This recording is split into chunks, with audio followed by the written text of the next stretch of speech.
मैं अभी जाऊंगा वहाँ पे ऑडिशन देने के लिए, तो आपको साथ लेके चलूंगा।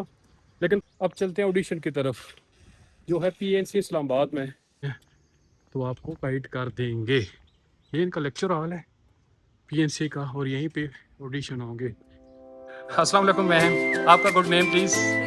रईसा। और ये दावर सर के साथ होती हैं आप? ओके।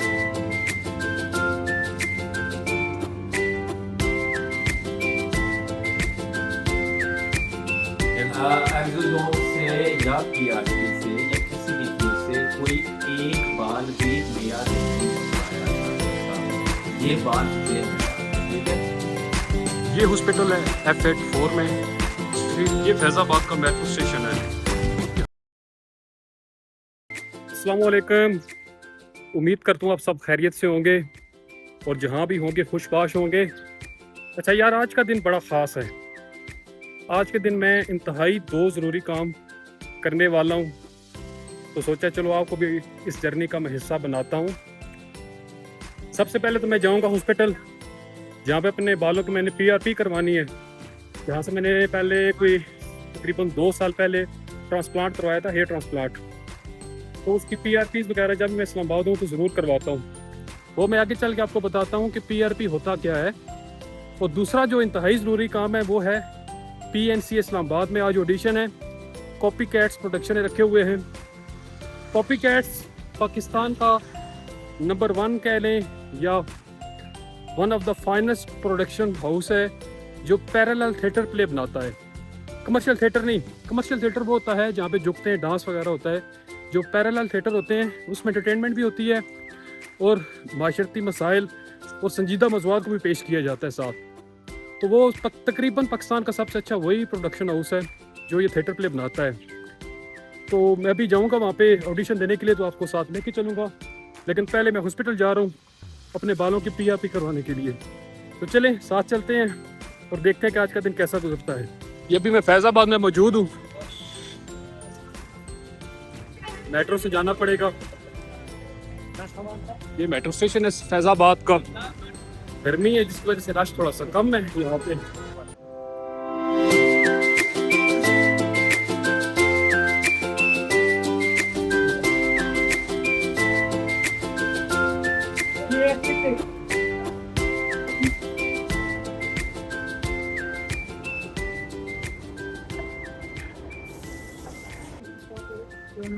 ये फैज़ाबाद का मेट्रो स्टेशन है।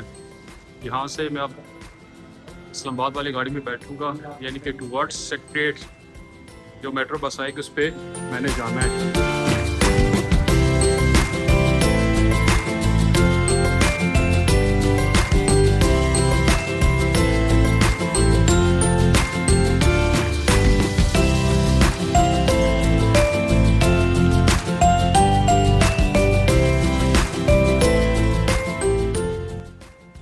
ये सेंटोरस मॉल है, तो मैं यहीं से गुजर के जाता हूँ जब मैं हॉस्पिटल जाता हूँ।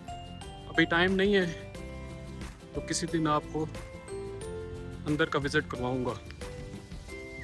तो कभी मैंने ऑडिशन पे पहुँचना है तो फिर वहाँ पे लेट हो जाऊँगा।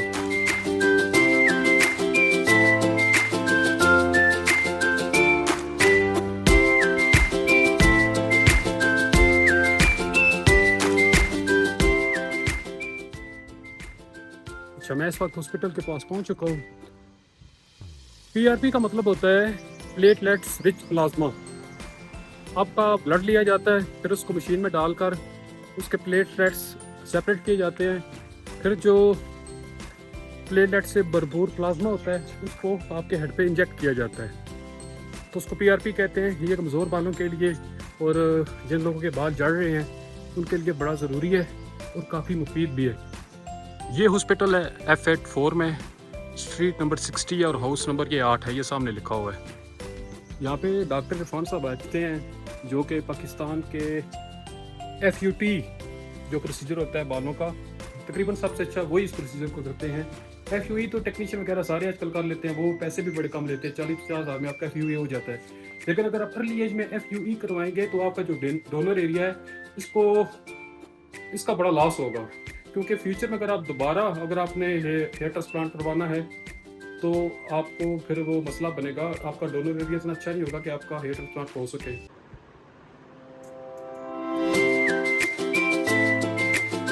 ये डॉक्टर इरफान साहब हैं।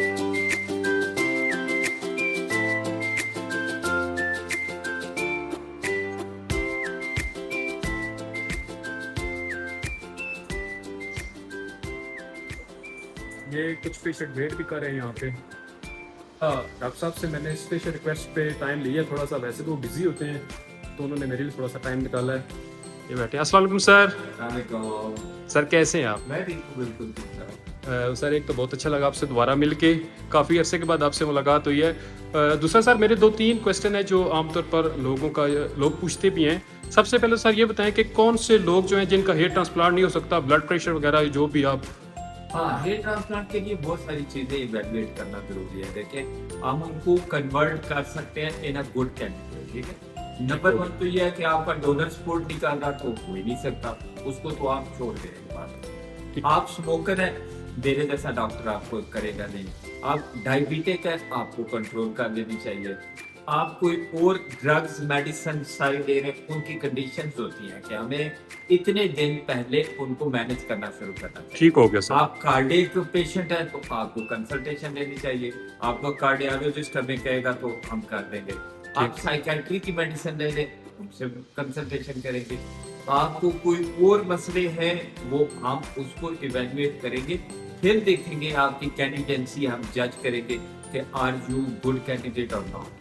लेकिन तो हेयर ट्रांसप्लांट का क्राइटेरिया है, अगर डोनर एरिया की क्वालिटी अच्छी है और रिसिपिएंट एरिया बहुत ज्यादा बॉल्ड नहीं है, तो हम कहते हैं कि एक दफा में इतने अच्छे कॉस्मेटिक या कॉस्मेसिस हम कर सकते हैं।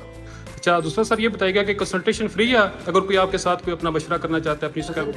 देखिए, ये जरा थोड़ा कंट्रोवर्शियल किस्म की चीजें हैं। ठीक हो। कोई चीज भी फ्री नहीं होती। मैं आपको एक बात बताऊं, ठीक हो गया। हर चीज की एक कीमत होती है, ठीक है। ठीक हो गया सर। कंसल्टेशन इन हेयर ट्रांसप्लांट हम इसलिए वो करते हैं कि एक पेशेंट आता है इंफॉर्मेशन लेने के लिए। ठीक हो। उनको नॉर्मली हर क्लिनिक में बिजनेस मैनेजर उनको इंफॉर्मेशन दे देते हैं जिसकी कोई कंसल्टेशन नहीं होती, लेकिन मेरे ऑफिस में मैं खुद मिलता हूँ, तो एज इट इज के हम तो हेयर ट्रांसप्लांट की कंसल्टेशन दे रहे हैं, एक बिग सर्जरी के लिए उनको कर रहे हैं, तो उसकी कंसल्टेशन का कोई बनता नहीं, लेनी नहीं चाहिए, ठीक है। बिकॉज आप उसको इवेल्युएट कर रहे हैं अपनी मतलब के लिए कि आपने उसकी सर्जरी करनी है, तो मैं चूंकि मैं खुद इवेल्युएट करना चाहता हूँ, बिकॉज सर्जरी मैंने करनी है, प्लानिंग मेरी है, तो मेरा बिजनेस मैनेजर तो नहीं ना चेक कर सकता उसको। तो दिस इज पॉइंट एक्चुअली। ठीक हो। जो हेयर फॉल के आते हैं ना पेशेंट, जिन्होंने बालों का ट्रीटमेंट लेना है, दे नीड टू पे कंसल्टेशन, उनको कंसल्टेशन लेनी चाहिए, ठीक है। ठीक हो गया। बिकॉज उनको फ्री नहीं हो कभी। ठीक हो तो ये चीजें दो हैं, इनको सेपरेट करें। पीआरपी के हवाले से थोड़ा सा लोगों को गाइड करें कि उससे क्या फायदे क्या होते हैं उसके, और क्या करवाना चाहिए, लाजमी है वो? असल में हाँ, नहीं, इट इज नॉट मैंडेटरी। आप ये ना कहें कि लाजमी है। ठीक हो गया। बिकॉज वो ट्रीटमेंट नहीं है।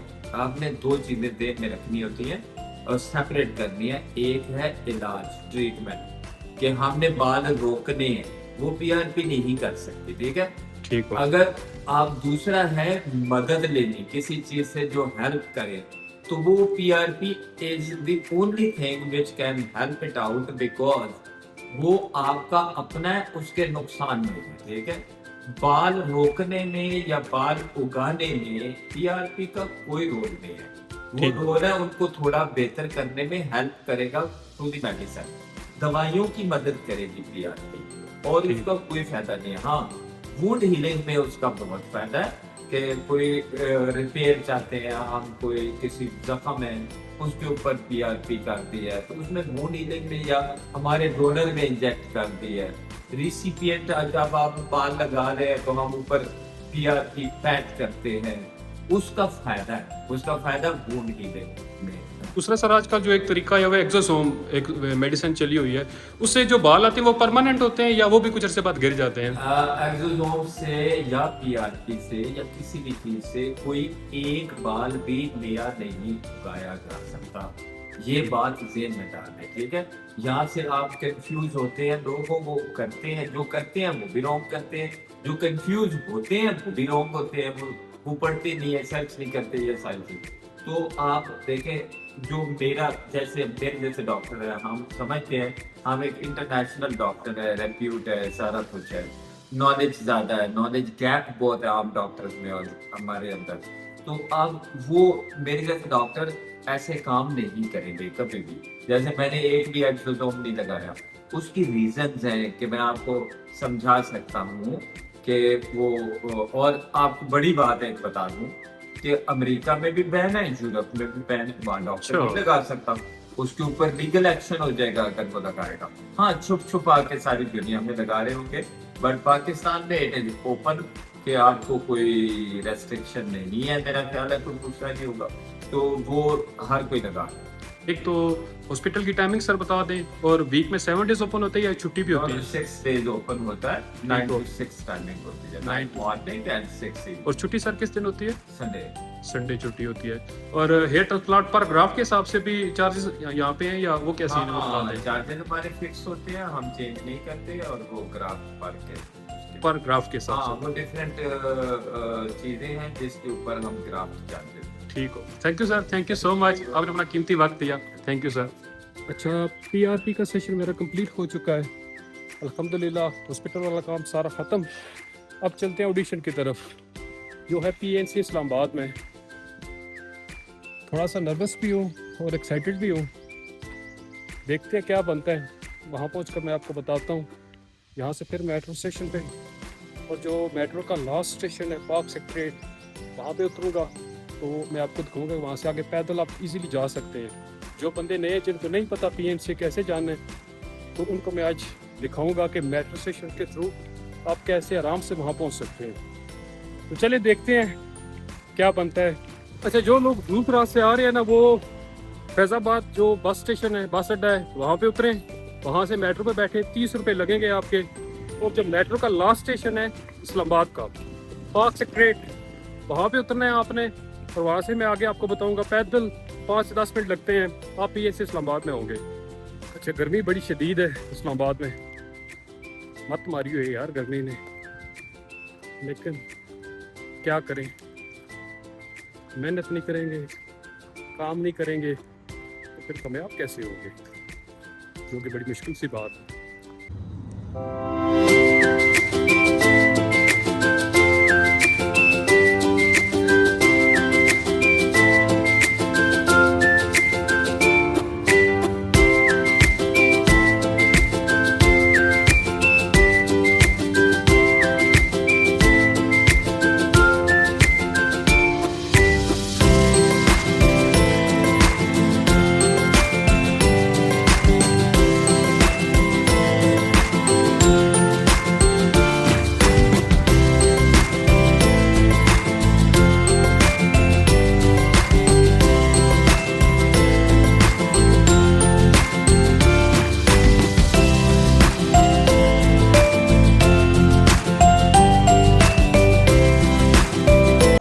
ये है मेट्रो का लास्ट स्टेशन पार्क सेक्रेटरीट। यहाँ से आपने सीधा जाना है। आप ये रोड आपको नज़र आ रही होगी, जहाँ से आपने टर्न लेना है वो मैं आपको बताऊंगा।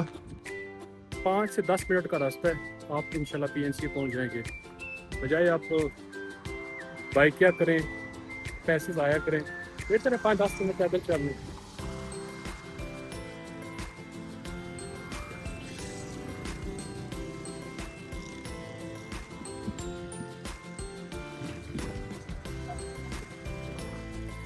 पाँच मिनट आप चलेंगे तो आपको ये फेडरल पब्लिक सर्विस कमीशन का बोर्ड नज़र आएगा। ये आप बोर्ड देख लें।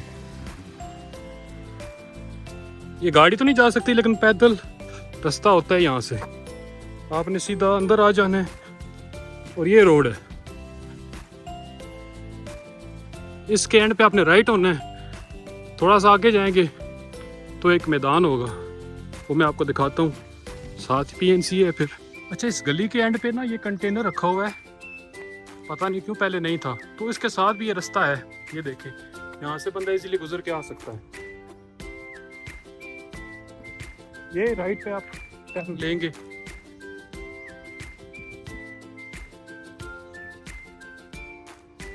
तो इसके आगे लेफ्ट लेना है आपने। ये वो ग्राउंड है और वो रोड भी है। मैं चूँकि पैदल हूँ, मैंने शॉर्टकट लिया है। वो सामने जो है वो PNC की बिल्डिंग है। बस 5 से 10 मिनट लगते हैं आपको मेट्रो से उतरने के बाद, आप सीधा PNC में होंगे। अगर आप बाई रोड आ रहे हैं तो वो रोड भी वहाँ से लेफ्ट होती है। ये PNC का मेन गेट है, लेकिन ये बंद क्यों है?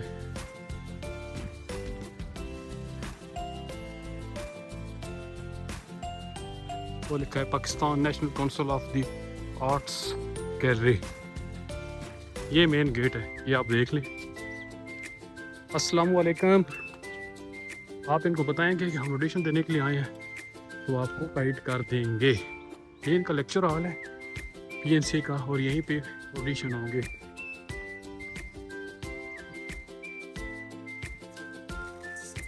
तो जैसे ही आप एंटर होंगे लेक्चर हॉल में, तो ये आपको एक फॉर्म मिलेगा, ये आपने फिल करना है। फिर उसके बाद ये साथ ही आपको एक स्क्रिप्ट भी दे देंगे, ये हमने याद करके वहाँ पे परफॉर्म करना है। यार ये तो सियाचिन ड्रामे का है ना? जी,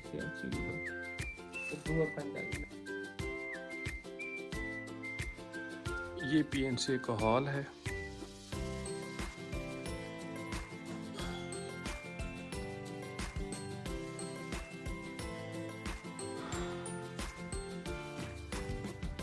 ये यहाँ से ऊपर हमारे ऑडिशन होंगे। अच्छा, स्क्रिप्ट मेरा रेडी हो गया है। ये इनका लेक्चर हॉल है, यहाँ पे ऑडिशन होते हैं सामने हॉल में।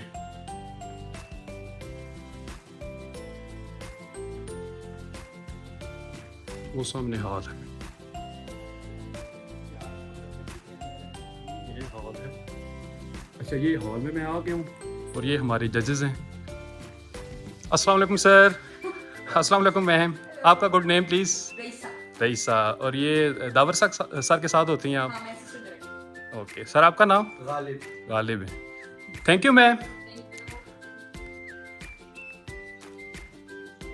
अच्छा जी, ऑडिशन मेरा हो चुका है। अभी नेक्स्ट राउंड जो है वो नेक्स्ट वीक होगा, वहाँ पे सर दावर खुद भी मौजूद होंगे। तो तब तक ये देखते हैं क्या बनता है।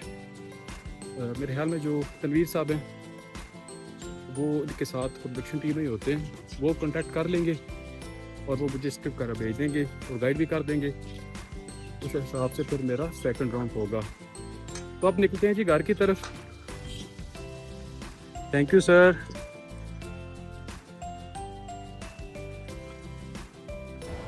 ये मेट्रो स्टेशन सेपरेट है, अब यहाँ से फैजाबाद इंशाल्लाह।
अब मैं घर पहुंच चुका हूं।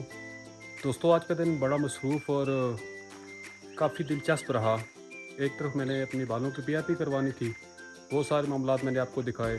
फिर डॉक्टर इरफान साहब से भी बात हुई, उन्होंने काफ़ी कुछ अच्छी और मुफीद बातें आप लोगों को बताई। जो आजकल की गलत फहमियाँ चल रही हैं हेयर ट्रांसप्लांट के बारे में, बालों के बारे में। और दूसरा मेरा इंपॉर्टेंट काम जो था वो था PMC इस्लामाबाद में ऑडिशन। वो भी सारी चीज़ें मैंने आपको दिखाई। उम्मीद है कि आपको बहुत कुछ अच्छा सीखने को मिला होगा। मेरी कोशिश होगी कि आपको मेरे इस चैनल में जो पर्दे के पीछे की हकीकी कहानियाँ हैं वो भी देखने को मिलें, और जो एक स्ट्रगल होती है शोबिज़ में एंटर होने की वो भी मैं आपको दिखा सकूं, उसके बारे में मैं आपको बता सकूं। तो अपनी दुआओं में याद रखिएगा। मिलते हैं अब किसी नए व्लॉग में। तब तक के लिए अल्लाह हाफिज़, अपना ख्याल रखिएगा। Good bye.